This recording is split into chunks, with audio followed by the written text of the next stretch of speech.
বন্ধুরা, চলে এলাম তোমাদের সাথে আবারও গল্প করতে। আজকে একটি নতুন গল্প নিয়ে তোমাদের কাছে হাজির। আজকের গল্পটি হচ্ছে একটি কর্মফলকে নিয়ে। মানুষ যত শক্তিশালী হোক না কেন, যতই তার দাপট থাকুক না কেন, কর্মের ফল তাকে একদিন পেতেই হয়।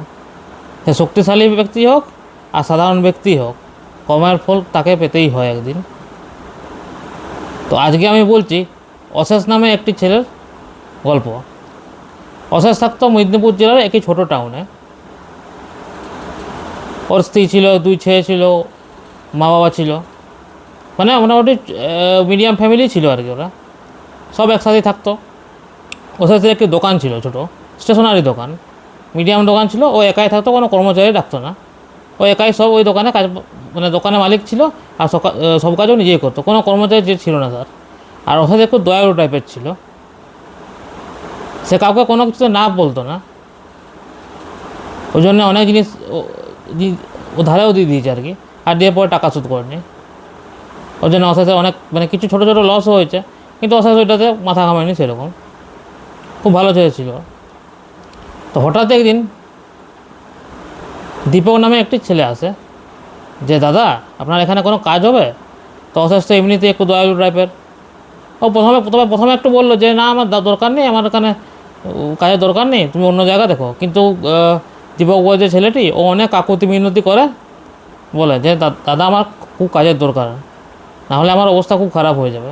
তখন অশেষ তো এমনিতে একটু দয়ালু, তো অশেষ সময় সময় তাকে কাজে রেখে দিত তার দোকানে কর্মচারী হিসাবে। তো এইভাবেই কিছুদিন চলতে লাগলো, ভালোভাবেই কাটলো। অশেষও তাকে ভরসা করতে লাগলো, দীপকও ভালোভাবেই কাজ করতে পারলো। এভাবেই কিছুদিন কেটে গেল। আর দীপককে অন্য কোথাও থাকতে হয়নি।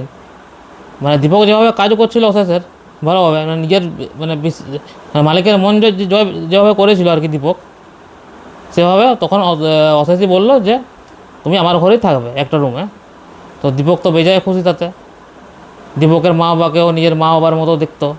এই অশেষের মা বাবাকেও দীপক নিজের মা বাবার মতনই দেখতো, দুই ছেলেকে ভাইপোর মতো। তো অশেষের ফ্যামিলির একটা অংশ হয়ে গেছিলো বলতে পারো দীপক। সে হয়তো ভালো দিন কাটছিল। হঠাৎ একদিন অশেষ বললো যে আমি 2-3 মাসের জন্য একটু কলকাতা যাব, মানে বিজনেসের একটি কাজে আর কি। তো বললো, তো দীপককে বললো যে তুই দেখ দোকানটা সামলাতে পারবি তো?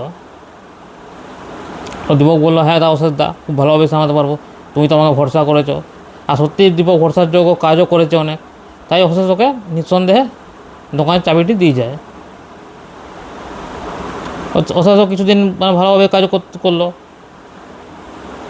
দোকানে, ভালোভাবে কাজ করতো বলেই তো তাকে দোকানের চাবিটা দেয়। তো হঠাৎ 1 মাস পর ফোন আসে অশেষের স্ত্রীর, তুমি জলদি তাড়াতাড়ি এসো, জলদি, খুব এমার্জেন্সি, খুব তাড়াতাড়ি তুমি এসো। তো অশেষ তো কলকাতার থেকে তড়িমড়ি করে 1 মাসের মধ্যেই মেদিনীপুরে চলে আসে। তো অশেষকে সব ঘটনা বলে ওর স্ত্রী, বলে যে হঠাৎ একদিন তুমি চলে যাওয়ার পরে 1 মাস পর হঠাৎ একদিন খবর আসে যে আপনি আপনার দোকানটা বিক্রি করছেন, কি আপনার দোকানের সামনে একটি ট্রাক দাঁড়িয়ে আছে, মানে মাল নিচ্ছে আর কি, মাল তুলছে, মানে মাল অনেক তোলা হয়ে গেছে, দোকানের চাবিও পড়ে গেছে আর কি। তো আপনি কি দোকানটা বিক্রি করে দিচ্ছেন? তো আমি তো সেই শুনে মাথায় হাত, তখন আমি শিগগিরই যাই, কিন্তু তখন ওকে ট্রাক চলে যায়, কিন্তু দোকানের তালা পড়ে যায়, দোকান তালা ভেঙে দেখলাম সব মাল উধাও। তো অশেষ তো ওখানে মাথায় হাত, যে কি সর্বনাশ হলো আমার, দীপককে বিশ্বাস করে। দীপককে দেখেই মনেই হয়নি যে এইভাবে আমাকে ঠকাতে পারবে, আমার সর্বনাশ করে দেবে। তো দীপক ঠিকানা দিয়েছিল পুরুলিয়া জেলাতে একটি গ্রামে। তো সেই গ্রামে সেই ঠিকানা অনুযায়ী যায়। তো সেই গ্রামে তো বললো যে এই গ্রামে কোনো ছেলেই থাকে না। হয়তো সে এই যে গ্রাম কি হয়তো ওই পুরুলিয়াতেই সে থাকে না হয়তো, কেউ যে 2 নম্বরই করতে পারে সে তো যে ঠিক ঠিকানা দেবে না, সে নিশ্চয়ই ভুল ঠিকানা দিয়ে দিয়েছে। তো দীপক তো অশেষের মাথায় তো হাত। তো অশেষের কিছু টাকা ছিল, ওই টাকার থেকে সে আবার নতুন একটা বিজনেস শুরু করে, ওই স্টেশনারি দোকানে ছোটোখাটো একটা বিজনেস শুরু করে। আগের মতো অতটা হয় না হয়তো, কিন্তু একটা নতুন বিজনেস শুরু করে। আস্তে আস্তে তার অবস্থা ঠিক হওয়া শুরু করে, মানে একটা লাইন আসতে শুরু করে আর কি। তো দীপকের এই অসাদের শ্বশুরবাড়ি ছিল বর্ধমান জেলাতে।